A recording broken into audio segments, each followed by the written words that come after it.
Alright, what's going on, guys? Trev back again, here to bring you another video. This one's going to be doing my second last Q&A video leading up to the Walking Dead Season 5 mid-season finale.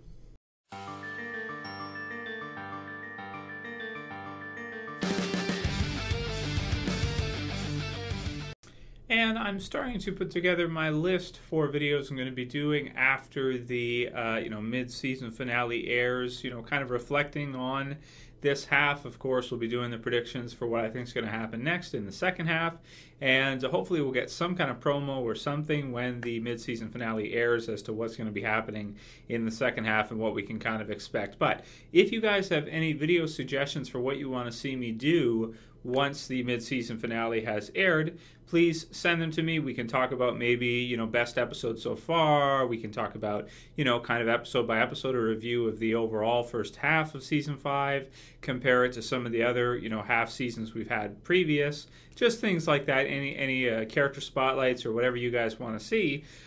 Please send me your video suggestions as soon as you have them. It doesn't have to be right now, but after you watch the mid-season finale, maybe anything you're wondering, send them to me as well as your questions, and I'll probably do a Q&A after we see the actual episode. Of course, answering anything afterwards, because I'm sure there'll be some questions left over, especially at the pace they're going. I'm sure there's going to be some leftovers. I wouldn't expect this whole Dawn storyline to be over just in that episode alone, based on the speed we've seen so far. So yeah, let me know what you guys think and send me whatever whatever suggestions you guys have, questions or video suggestions. First one for this Q&A comes from Joe Stookey, and he says, do you think killing off Beth in the mid-season finale would be a bigger shocker than killing off Carol, since Carol is in the most danger at this point? No, I don't think it'd be a bigger shock. Well, who out of the two would be more surprising if they killed off? Because Beth is one that we've kind of thought that was in trouble for a long time, right? I mean, if you think back in terms of, like, actual time viewing, right?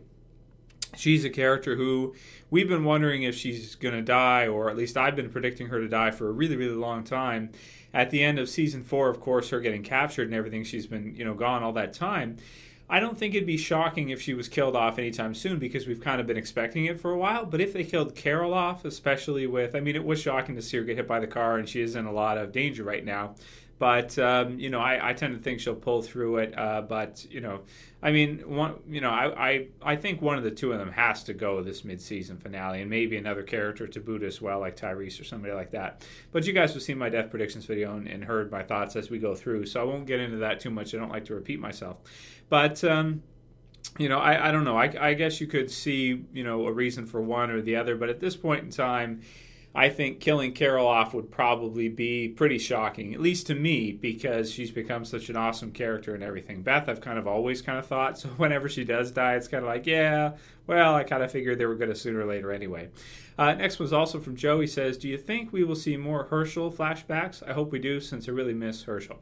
And then he puts a sad face. Yeah, that's one thing about The Walking Dead, is that you have certain characters, they get a concentration, throughout a season or two, or maybe longer, and then eventually they do get killed off the series. But what you can always do is you can always go back and watch some of their best episodes previous, that we had.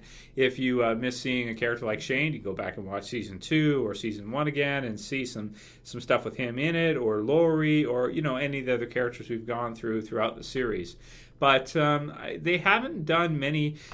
It's like they have a time frame that they'll do flashbacks and then they stop after a certain amount of time. Like with Season 3, we had flashbacks of, Rick seeing Lori. We had that quick one with Shane where Rick sees Martinez as Shane, which I love, man. I wish they would do more stuff like that. But, it's hard because, of course, the actresses and actors, they have to move on and they have to go and do other projects. John Bernthal is in Fury. He's been in all kinds of stuff, Wolf of Wall Street, and all kinds of other stuff he's been doing, Mob City. So, they get busy working on other things, and they can't always, come back and do some kind of a flashback scene, or a scene where, somebody imagines seeing them or something like that. Whenever they can, I love it, and I'd love to see them do something like that with him. even just in some kind of vision or something or dream. But it's got to be hard for them because then they have to fly someone out to do it, that kind of thing. So, and it isn't always pertinent to the story they're trying to tell at that time. If they kind of throw it in there, I don't know. I don't know if it makes sense. So I'd like to see it, but they don't seem to do that after about a season. They usually kind of leave stuff, in the background after about a season. So yeah. Anyway. Next one is, okay, actually I didn't write down the name of this one. Let's see here. It says, do you think it's possible we could see any Breaking Bad actors appear in The Walking Dead? 100% agree with what you said about Bryan Cranston being the perfect choice to play Douglas, but it's a shame it won't happen. Aside from the big actors, do you think it's possible we could see any others? I think the actor who played Uncle Jack would be perfect to play one of the saviors. Yeah, you're right. No, he's awesome. From Breaking Bad. Well, anytime you have, an actor or actress that's in a different series on the same network, there's a good chance that, they could get into another show on that similar network as AMC's worked with them before. The thing with The Walking Dead is they tend to not grab big name actors. So because Bryan Cranston is so huge now, and they would have to pay him a lot of money per episode for him to sign up. It just seems to me like it doesn't sound feasible for them. Like if they were getting Bryan Cranston to be in The Walking Dead, they would have to pay him a lot of money. And unless he's willing to take a big pay cut because he really loves the show or something, which I'm told he does. I think I've seen interviews with him saying he does watch The Walking Dead. He does like it, which is really cool. But yeah, financially, I guess for the actors, and they're not going to take a role that pays way less and could interfere with movies they're doing, like he did Godzilla and other stuff. So he would have been perfect for the Batman v Superman movie as Lex Luthor, but I don't know. They went with the Facebook kid instead. I don't know why, but yeah. So he played the guy who was playing Lex played Zuckerberg in the Facebook movie Social Network.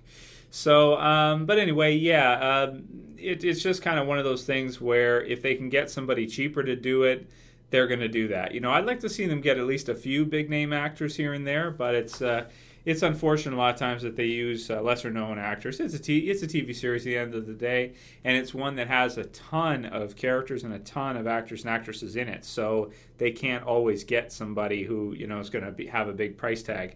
But yeah, in terms of other characters, sorry I didn't write down your name. Whoever asked this, I would love to see some more. Even the actor who played Gus, he's awesome too, and.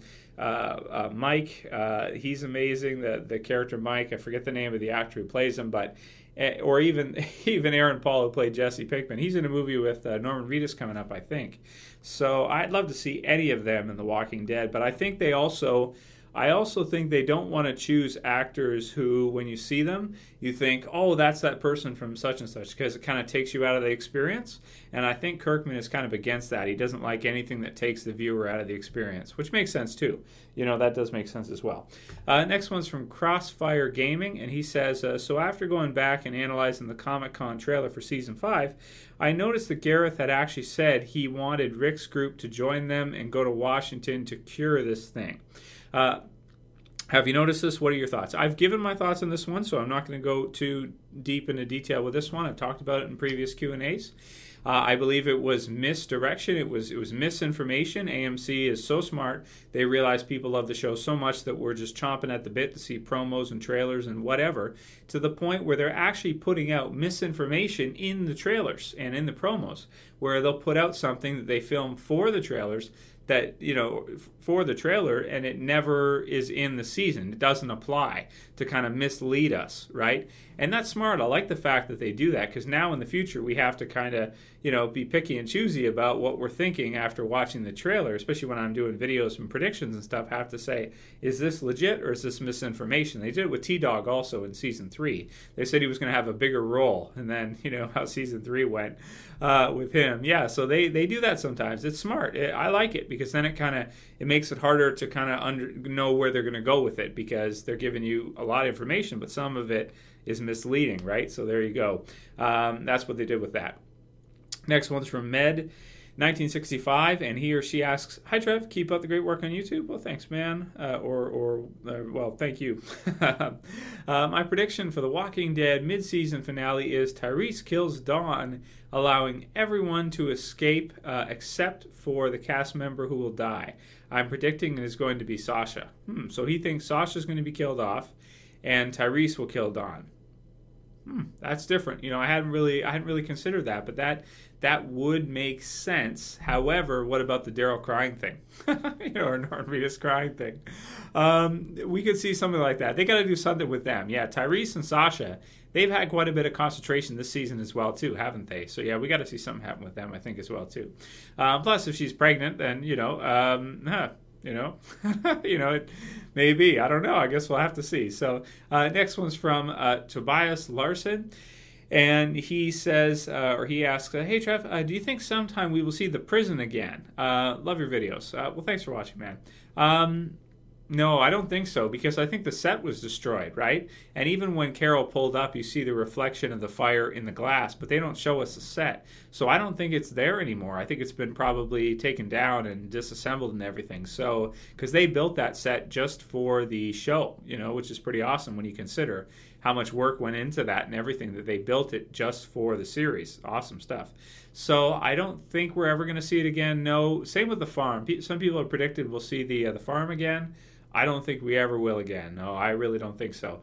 In the comic book series, they never go back to the prison. We never get to see it again. So it's unfortunate. It's something I'd like to see at some point in time, even if it's just in the comic book series or something. I don't know. But we've never seen it after they've left it again. And it sucks, because that's kind of like, if I have to pick one location for The Walking Dead, in the comic book series or TV series, I feel like the prison is the most recognizable location. It's kind of like Gotham City to Batman, The Walking Dead, the prison. It's really the most recognizable location. After that, maybe for the comic book series, Alexandria's Safe Zone, and for the TV series, maybe the farm, because it did spend a lot of time there, or just the camps they've been in, different camps and stuff. Good stuff. So, yeah. Next one's from Kim Schnitzer, and she asks, "Hey, Trev, I have a question for your Q&As. What do you think the writers, have planned for baby Judith? Do you think it will prove to be too difficult for the group to protect her and themselves from any threat she may unintentionally bring about, that they might lose her?" It's a good question. So, yeah, I mean, obviously that's difficult, because you got baby crying and stuff in zombie apocalypse. We talked about it before. But I've also mentioned before, I've brought up that I think also at the same time, it can be good, because you can, with having the baby there, it can give people a purpose. If Carol, for example, you have a character like Carol who's lost her purpose, she's kind of lost her way.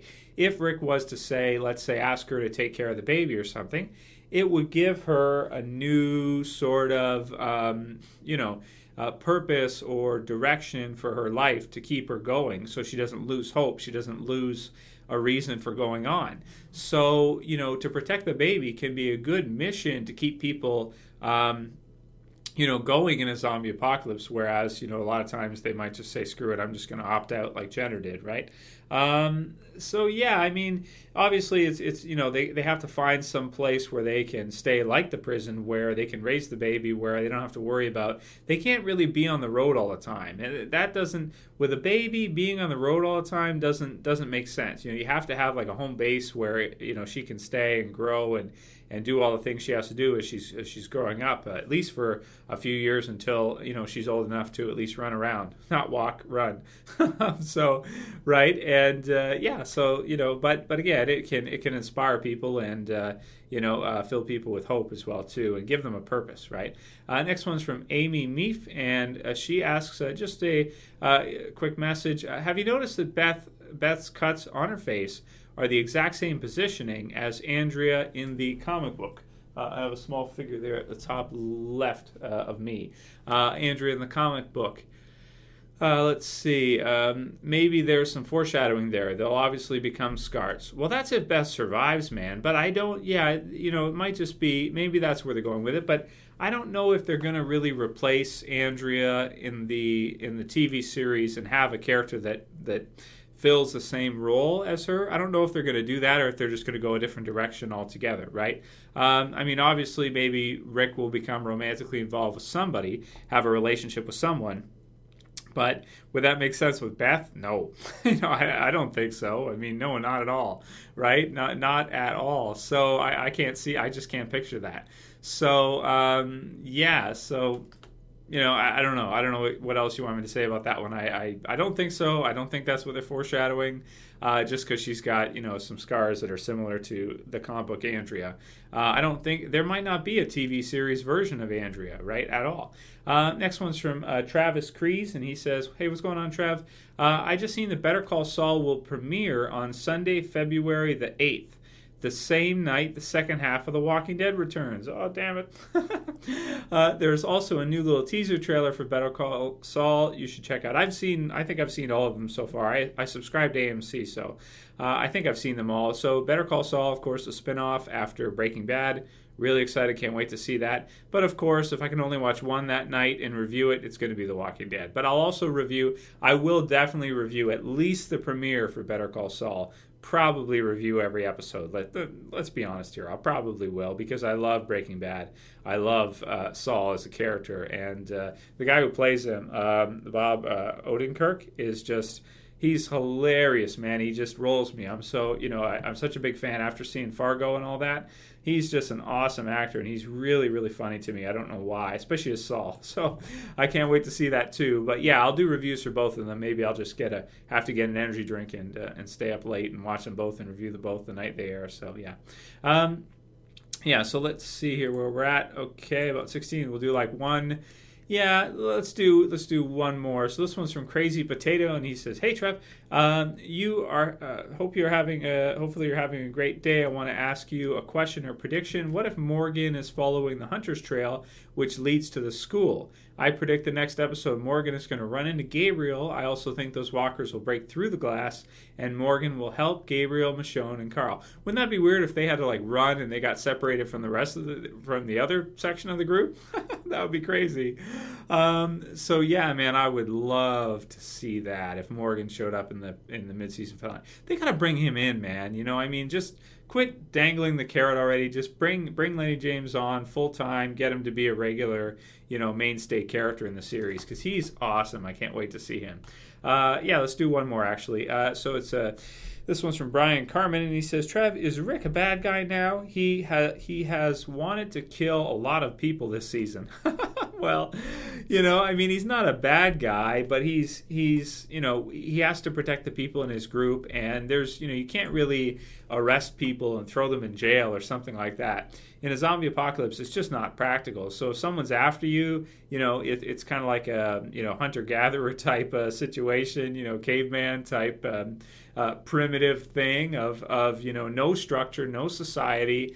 If someone's going to come and kill you, then, if you let them go, they're going to come back again. So like with the hunters. So it's not like he has a lot of a choice. He has to. And he's had to kill people all throughout, like the prisoners in season 3, season 2 with Shane, Dave and Tony, Joe. I mean, I think he's just getting more used to it, and he's realizing that's what he has to do, right? He doesn't have a choice. He has to if he wants to survive himself. Yeah, so I'll call it here. I'll do one more tomorrow leading up to it. Got to get some more questions from you guys. I got a few more, but I'll add to it. That way I have enough to do a whole Q&A. Hope you guys have been liking the Q&As. Let me know what you think about them. There's a Canadian A for you. We do say A, actually. But a lot of Americans say A, too. It's just it's a very useful, I don't know, kind of a phrase or thing to throw in there. So when you're looking for approval, you're seeking some kind of response, right? So anyway, yeah, I'll do one more tomorrow, and then of course we'll have the mid-season finale. As always, the review. We'll do top 5. We'll do predictions for episode 9. After the mid-season break is finished. And yeah, that's all I got to say for this one for today, guys. I'll see you again for tomorrow. Send me any questions you have, any video suggestions, if for now or for during the break. And yeah, that's it for this video, guys. Please thumb it up if you liked it. I'll see you guys for the next one. As always, it's Trev. Say peace.